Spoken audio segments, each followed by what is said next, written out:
Dear ITLG partners, అందరికీ నమస్కారం. ఈరోజు మన వ్యాలెట్లో ఉన్నటువంటి ఐటీఎల్జీ కాయిన్స్ బర్న్ కావడం జరిగింది అనంటే ఆటోమేటిక్గా మనకు ఈ యొక్క కాయిన్స్ తగ్గినాయి. దీని కథ ఏంది అనేది చాలామంది అడుగుతూ ఉన్నారు. అంటే మనం ఒక వ్యక్తిని రిఫర్ చేసినప్పుడు మనకు 500 వచ్చినాయి, ఆ వ్యక్తి ఇంకో వ్యక్తిని రిఫర్ చేసినప్పుడు మనకు 250 వచ్చినాయి.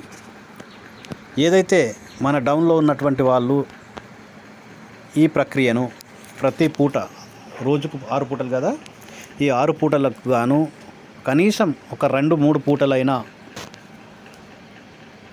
టచ్ చేస్తూ ఒత్తుతూ ఉంటే తప్పకుండా మనకు కాయిన్స్ ఉంటాయి. అతని వద్ద కూడా కాయిన్స్ ఉంటాయి. కానీ అతను రోజుల తరబడి ఒత్తకుండా ఉంటే, ఎవరైతే ఫేస్ రికగ్నిషన్ చేసి ఐడి తీసుకొని ఉన్నా కూడా అతనికి వచ్చినటువంటి 1000 కాయిన్స్ పోతాయి. అతనికి ద్వారా మనకు వచ్చినటువంటి 500 కాయిన్స్ కూడా బర్న్ అవుతాయి. ఇది మన కంపెనీ వాళ్ళు ముందే చెప్పడం జరిగింది. గత వారం రోజులుగా చెప్తా ఉన్నారు. ఏదో ఒక రోజు మీ డౌన్లో ఫ్రీగా వచ్చినటువంటి రిఫర్ ఐటీఎల్జీలను బర్న్ చేస్తాము, లేకుంటే రెగ్యులర్ ఉంటే మాత్రం బర్న్ కావు అని చెప్పారు. అయినా కూడా మన మిత్రులు చాలామంది లైట్గా తీసుకొని దానిపైన నమ్మకం లేకనో అవగాహన లేకనో మొత్తానికి చాలామంది మన డౌన్లో రోజు పూటకు క్లిక్ చేయడం లేదు. తద్వారా అతనికి వచ్చినటువంటి 1000 కాయిన్స్ కావచ్చు, మనకు వచ్చినటువంటి 500 కాయిన్స్, 250 కాయిన్స్ కావచ్చు, ఇవన్నీ కూడా ఇవాళ బర్న్ కావడం జరిగింది. అయితే ఇది ఒక రకంగా మంచి శుభసూచకమే.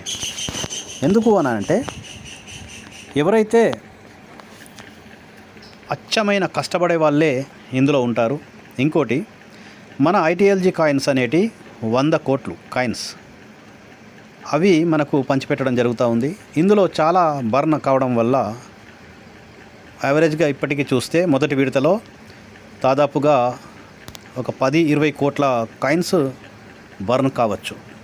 అలా మనకు ఉన్నటువంటి కాయిన్స్ తగ్గుతూ ఉంటాయి అన్నమాట. అంటే ఎప్పుడైనా ఎక్కువ కాయిన్స్ ఉంటే ధర ఉండదు, తక్కువ కాయిన్స్ ఉంటేనే ధర ఉంటుంది. ఇది క్రిప్టో యొక్క సూత్రం. క్రిప్టో ధర పెరగాలంటే, ఏదేని క్రిప్టో ధర పెరగాలంటే వాటి యొక్క కొరత ఉండాలి అని అంటే, దొరకకపోవడం అన్నప్పుడే ధర పెరుగుతుంది మార్కెట్లో.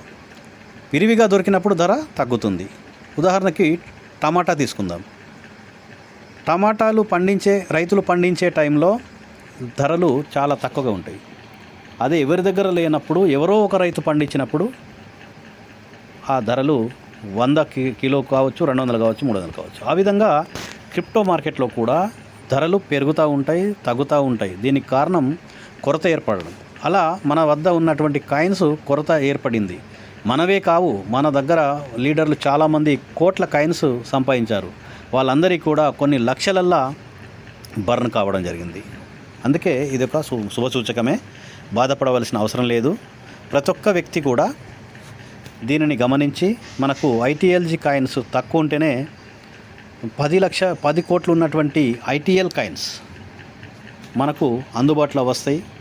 ఎప్పుడైతే ఈ వ్యవస్థ మనకు మార్కెటింగ్లో వస్తుందో అప్పుడు మనం అమ్మడానికి అవకాశాలు ఉంటాయి. కాబట్టి చింతించవలసిన అవసరం లేదు. ఇంకోటి, పెద్దగా బాధపడవలసిన అవసరం కూడా లేదు. ఎందుకనంటే ఈ క్రిప్టో గురించి మనం తెలుసుకోవాలి. మనం రూపాయి పెట్టింది లేదు, మనము చేసింది ఏమీ లేదు. డిజిటల్గా మన వద్ద కాయిన్స్ ఇప్పటికీ చాలా ఉన్నాయి. వాటినే మనం ఐటీఎల్ కాయిన్స్గా చేద్దాం. ఫ్యూచర్లో వాటినే వినియోగించుకుందాం. బర్న్ కావడం ఒక మంచి పరిణామం అని నేను అంటున్నాను. అదేవిధంగా క్రిప్టో రూల్స్ కూడా బర్న్ అయితేనే రేట్లు పెరిగే అవకాశం ఉంటుంది. కాబట్టి ప్రతి ఒక్కరు దీన్ని గమనించి శాంతించి రోజు మన పని మనం చేయవలసిందిగా, రిపేర్ చేయవలసిందిగా ముగిస్తున్నాను. జై హింద్, జై